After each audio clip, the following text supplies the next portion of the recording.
Belarusian leader Alexander Lukashenka says Russia has deployed its latest nuclear-capable missiles to Belarus. The newly developed Russian hypersonic nuclear-capable missile known as the Oreshnik was first tested as a conventionally armed version in a strike on a Ukrainian factory in November of 2024. Vladimir Putin has boasted that the missile is impossible to intercept. He's also said he's prepared to use the missile against Ukraine's allies. The Belarusian leader outlined his country's role in the event of an escalating conflict. In case the conflict escalates, we've designated armed forces, several tens of thousands of soldiers in Western Russia, who are to be immediately brought into combat as the second echelon. Belarus will be the first to go in.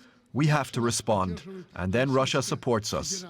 This is what forms the regional grouping of forces, including the tactical nuclear weapons that have been redeployed to Belarus. In addition, initial positions have been fitted with the Oreshnik missile system, which has been in place since yesterday and is now entering combat duty.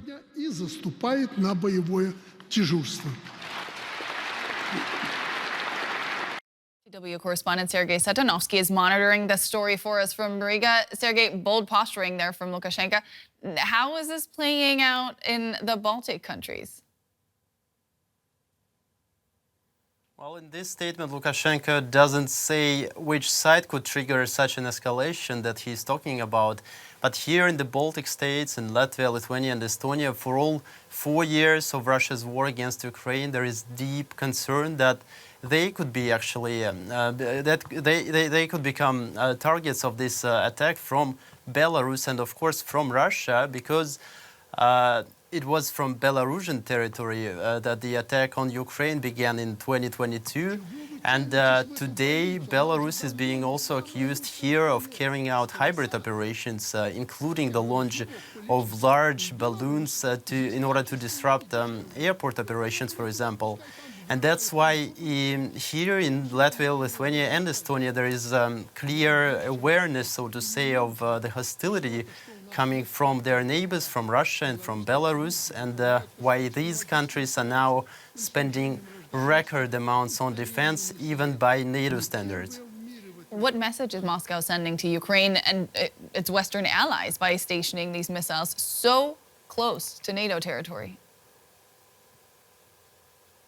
Well, the message is, of course, clearly aimed first and foremost at Ukraine's European partners, at the West. During the 4 years of this war, Russia has repeatedly, with varying intensity though, tried to intimidate the West through nuclear threats. And the main message here is that the Kremlin's message, of course, I mean, that Europe should stop supplying Ukraine with weapons and also financial support. From the Kremlin's point of view, this message will be, of course, reinforced by the presence of a missile like Oreshnik right on the border with Poland and the Baltic states. And I should say that some military experts actually doubt that there is a real military advantage in placing a Oreshnik missile system in Belarus, because most targets in Europe can already be reached from inside Russia. So the main aim here might be this psychological effect, basically to intimidate Europe and Belarus neighbors. What impact is this likely to have on ongoing efforts to end the war in Ukraine? I don't think there will be much effect. This will have much effect on the dynamics of the peace talks. First of all, because those plans to deploy the Oreshnik missile system in Belarus have been known for about a year now, and that means that over the past months, almost a year now, the White House has been in contact with the Kremlin, and by the way, also with Lukashenko himself, fully aware of that this deployment was coming. And moreover, the US even lifted its sanctions against Belarus Kali, which is the country's main potash exporter, just some days ago. That was DW correspondent Sergei Satanovskii in Riga. Thanks so much, Sergei.